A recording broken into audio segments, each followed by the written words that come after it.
एक ओंकार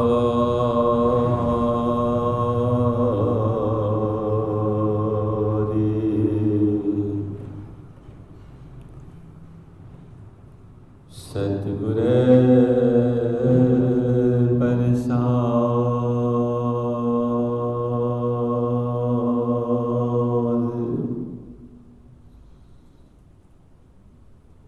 बाणी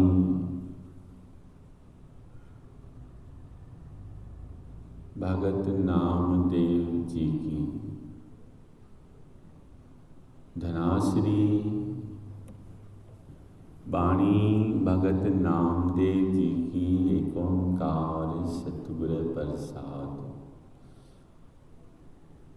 गहरी करके नींव खुदाई, ऊपर मंडप छाए। मार कंडे ते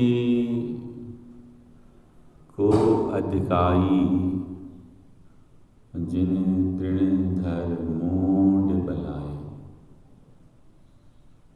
भगत नामदेव जी की यह वाणी, यह गुरु शब्द गुरु ग्रंथ साहिब के अंग 692 और 693 का गुरु शब्द गुरबाणी है। गहरी करके नींव खुदाई, ऊपर मंडप छाए। भगत नामदेव जी कह रहे हैं कि हम जब भी मंडप, मैना, घर, मकान बनाते हैं तो उसकी जो नींव है वो बहुत गहरी, बहुत मजबूत करके बनवाते हैं। भगत नामदेव जी कह रहे हैं कि प्यारिया, गहरी करके नींव खुदाई, ऊपर मंडप छाए। उसके ऊपर आप हम मकान बनाते हैं। भगत नामदेव जी कह रहे हैं कि आपको मकान बनाने के लिए इतना विचार करना पड़ रहा है। आप मकान बना रहे हो तो उसके लिए इतना सारा विचार करके आप मकान बना रहे हो।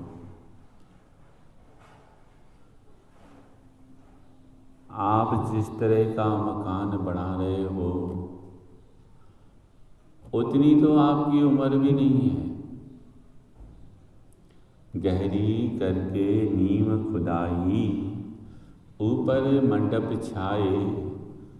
मार कंडे ते को अधिकाई, जिन तृणधर मूंड बलाए। मार्कंडेय ऋषि श्रीमद् भागवत में मार्कंडेय ऋषि का जो वृत्तांत है, जो कथा है, उसमें मार्कंडेय ऋषि को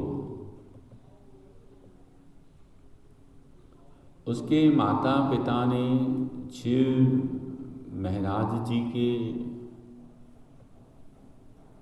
भजन से, तपस्या से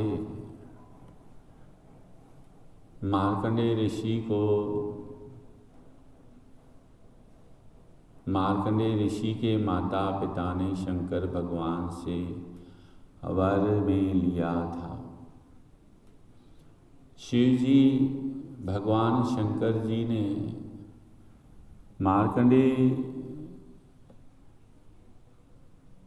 बालक का वर तो दिया, लेकिन साथ में कह भी दिया कि ये जो बालक आपको हम दे रहे हैं, जो मिल रहा है, उसकी उम्र मात्र 16 साल रहेगी। जब 16 साल होने पे आ गए तो मार्कंडेय ऋषि के माता पिता चिंतातुर होने लगे, चिंतित होने लगे कि अब इस बालक की उम्र समाप्त होने वाली है, ये बालक अब हमसे बिछुड़ जाएगा। एक दिन वो बालक मार्कंडेय अपने माता पिता से पूछता है कि माता जी, पिताजी, आप क्यों चिंतातुर हो? माता पिता समाचार देते हैं कि पुत्र, आपकी आयु जो है ना वो 16 साल है, बस वो थोड़ा सा ही समा, थोड़ा सा ही दिन आपकी उम्र अब बची है। मार्कंडेय ऋषि ने कहा कि माता जी, पिताजी, आप चिंता मत करो,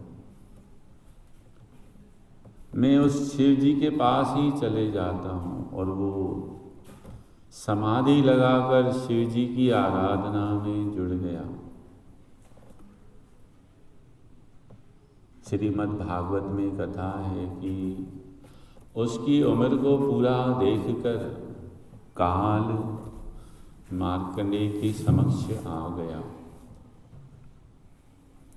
मार्कंडेय के ऊपर काल ने वार किया, जो शिव जी का भजन कर रहा था। कहते हैं कि साक्षात शिव जी प्रकट होकर के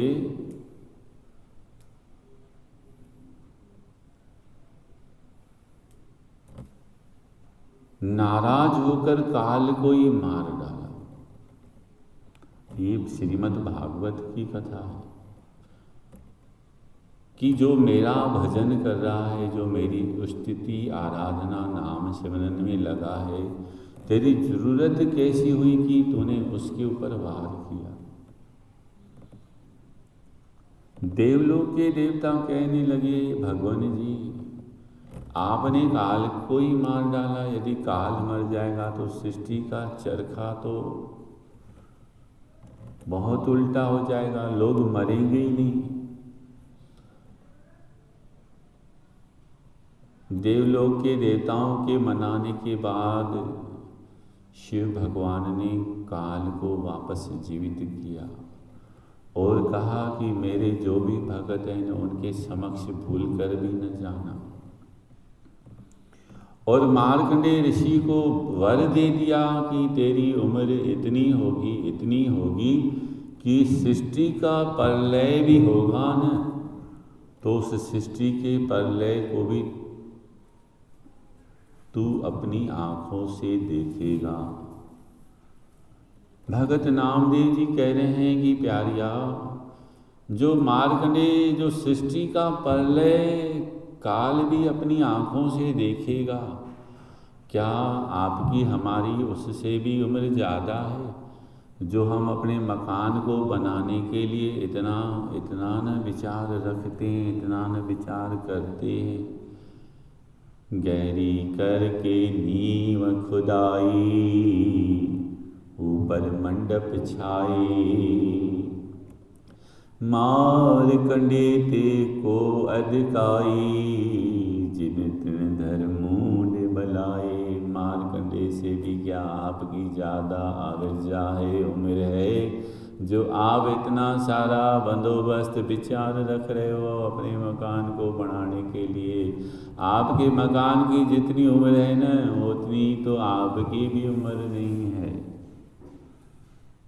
मार्कंडेय ते को अधिकाई, जिन तृण धर्मूढ़ बलाए, हमरो करता राम स्नेही। हमारे को बनाने वाला है ना, हमारा जो स्नेही है ना, वो फकत सिर्फ राम है। काहे रे नर गर्भ करत हो, बिनस जाए झूठी दे। ये मकान बनाने में अपने आप को बनाने में अहम मत करो, अहंकार मत करो, क्योंकि ये थोड़े से समय के लिए है।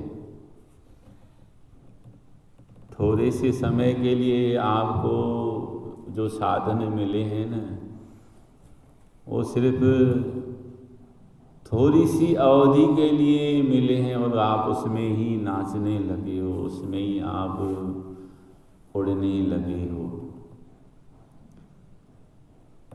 हमरो करता राम सने, हमारा जो करता है ना वो राम है, फकत सिर्फ राम है। ये जो संसारी सामग्रियां बंदोबस्त है ना, इसको देखकर आप अपने मन को मत उड़ाओ। काहे रे नर गर्भ करत हो, बिनस जाए झूठी देरी। प्यारिया गर्भ मत करो, अहंकार मत करो। मेरा ऐसा मकान, मेरा ऐसा दुकान, मेरा ऐसा कारोबार, मेरा ऐसा शरीर, ये जो गर्भ है ना, ये हमको मालिक से दूर ले जाएगा, गुरु महाराज से दूर ले जाएगा, मालिक के नाम से, मालिक की भक्ति से दूर कर देगा। काहे रे नर गर्भ करत हो, बिनस जाए झूठी दे। ये दे जो है ना, बिनस जाने वाली है, नाश हो जाने वाली है, हमेशा रहने वाली नहीं है। हमेशा रहने वाला तो कोई है ही नहीं, सिर्फ एक राम, एक हरि, एक प्रभु का नाम। काहे रे नर गर्भ करत हो, बिनस जाए झूठी देई। राव मेरी मेरी केरो करते दुर्योधन से भाई। 12 योजन छत्र चले था, देई गिरजन खाई। भगत नामदेव जी मिसाल दे रहे हैं कि देखो महाभारत में मेरी मेरी केरो करते दुर्योधन से भाई। कौरव और कौरव के भाई दुर्योधन, उन्होंने कितना न मेरा मेरा किया, यहाँ तक के कि एक एक गांव पांडवों को देना नहीं कबूला। जरा मात्र सी जमीन पांडवों के हिस्से में नहीं देनी कबूली। मेरी मेरी केरो करते दुर्योधन से भाई। जिस जमीन, जिस जायदाद के लिए, जिस राजपाट के लिए इतना सारा महाभारत बन गया, वो जमीन, वो जायदाद, वो पट, वो प्लाट क्या दुर्योधन अपने साथ ले गया? उस पट प्लाट, उस राजपाट ने तो उसका ही सर्वनाश करा दिया। मेरी मेरी केरो करते दुर्योधन से भाई। 12 योजन छत्र चले था, देई गिरजन खाई। कहते हैं कि 12 योजन में दुर्योधन का राज था। आखिर उसका हाल क्या हुआ? उसकी मृत देह को गिद्ध भी नहीं खा रहे। गिद्ध भी विचार कर रहे हैं कि ये पापी देह है, ये पापी शरीर है, इसको खाने से पाप लग जाएगा। मृत शरीर रणभूमि में पड़ा हुआ है, गिद्ध ऊपर से घूम रहे हैं, लेकिन उसके मरे हुए शरीर को नहीं खा रहे हैं। मेरी मेरी केरो करते दुर्योधन से भाई। 12 योजन छत्र चले था, देई गिरजन खाई। ये मिसाल देने का मायना सिर्फ ये है कि ये जो अहम है ना, ये जो अहंकार है ना, ये विनाश का परिचायक है। जिसने भी अहम किया है, जिसने भी अहंकार किया है, वो अपनी जड़ें स्वतः खोद रहा है, अपना विनाश स्वयं अपने हाथों से कर रहा है। सर्व सोइन की लंका होती, रावण से अधिकाई। कहाँ भयो दर बांधे हाथी, खिन में भई पराई। रावण कितना न परिवार वाले उसको समझा रहे हैं कि आपने पर स्त्री को अपने घर में लाया है, बहुत बड़ी भूल की है, बहुत बड़ी गलती की है, आप इसको तुरंत त्यागो, आप इस स्त्री को तुरंत त्यागो, नहीं तो इससे आपका सर्वंश नाश हो जाएगा। लेकिन उसको अपने बल का अहम था, अहंकार था कि मैं तो झुकना सीखा ही नहीं, मेरे को झुकना आता ही नहीं है। कहते हैं सर्व सोइन की लंका होती, रावण से अधिकाई। सारी सोने की लंका थी जिसका एकमात्र अधिकारी रावण था, मालिक रावण था। कहाँ भयो दर बांधे हाथी, खिन में भई पराई। उसका आश्चर्य क्या हुआ, जिसके दरबार द्वार में हाथी बंधे रहते थे। कहाँ भयो दर बांधे हाथी, खिन में भई पराई। उस थोड़े से अहंकार को न त्यागने के लिए उसका आश्चर्य क्या हुआ। उसने उस अहंकार सबब उस स्त्री का परित्याग यदि उससे हो जाता, वो अपने अहंकार को चूर कर देता, तो शायद उसके परिवार का उसका सर्वनाश नहीं होता। कहाँ भयो दर बांधे हाथी, खिन में भई पराई। क्षण में उस अहंकार सबब उसका सब कुछ सर्वनाश हो गया, पराया हो गया। और गुरु महाराज जी गुरबाणी में भगत नामदेव जी कह रहे हैं, दुर्वासा शिव करत ठगोरी, जादव ए फल पाई। कृपा करी जन अपनी ऊपर, नामदेव हर गुण गाए। दुर्वासा ऋषि का भी वृत्तांत हम पढ़ते हैं। दुर्वासा ऋषि बहुत तपस्वी ऋषि हैं, बहुत सिद्ध ऋषि हैं, लेकिन कहते हैं कि उनको क्रोध भी बहुत आता था, बहुत जल्दी उत्तेजित हो जाते थे। उनके कोप से, उनके क्रोध से बचना चाहिए, क्योंकि उनके पास तप का बहुत बल था। दुर्वासा शिव करत ठगोरी, जादव ए फल पाए। कहते हैं एक दिन ऐसा हुआ कि यादव कुल के सब लोग एक दरिया के किनारे, कुछ मेला लगा हुआ था। दुर्वासा जी उस दरिया के किनारे में तप में बैठे हुए तप कर रहे हैं। उन जादुओं को कुछ हास सूझा। उन जादुओं ने क्या किया, एक पुरुष को महिला के वस्त्र पहनाकर उस पुरुष के पेट में एक लोहे का टुकड़ा बांधकर दुर्वासा जी के समक्ष आकर कहते हैं कि ऋषि जी बताओ तो सही, इसको कौन सी संतान होगी, इसको क्या पैदा होगा।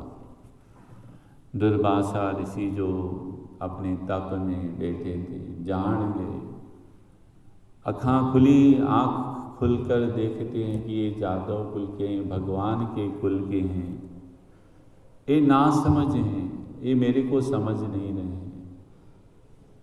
दुर्वासा जी कहते हैं कि पुत्र आप ना समझो, आप मेरे तप में भंग मत डालो, आप अपना खूब आनंद लो, मुझे अपना तप करने दो। थोड़ी देर के बाद फिर वापस वही बालक उस दुर्वासा जी के पास आते हैं। कहते हैं कि ऋषि जी बताओ तो सही, बताओ तो सही, बताओ तो सही। कहते हैं कि दुर्वासा ऋषि ने विचार किया, शायद भगवान का ही कुछ ऐसा विचार है कि मैं आज कुछ बोल दूं। ये सब भगवान की ही रचना है, जो ये सब भगवान करा रहे हैं। दुर्वासा ऋषि ने कहा कि इसमें से वो पैदा होगा जो आपके कुल का नाश करेगा। उसमें बहुत बड़ा लोहे का टुकड़ा था। उस लोहे को टुकड़े को घिस घिस के उस दरिया में फेंक डाला, और एक जो आखिर का बड़ा टुकड़ा बचा वो भी दरिया में फेंक दिया, जिसको मछली ने गिड़क लिया, चुग लिया। कहते हैं कि उस दरिया के किनारे इतने नुकीले घास पैदा हुए, जो सारे जादुओं ने अपने आप को वो घास मार मार कर एक दूसरे को मूर्छा कर डाला। और जो लोहे का टुकड़ा जो मछली ने अपने मुख में ले लिया, उसको मारी ने मार करके उसमें से वो जो लोहे का टुकड़ा निकला, उसमें से बहुत सुंदर एक तीर बनाया। उस तीर से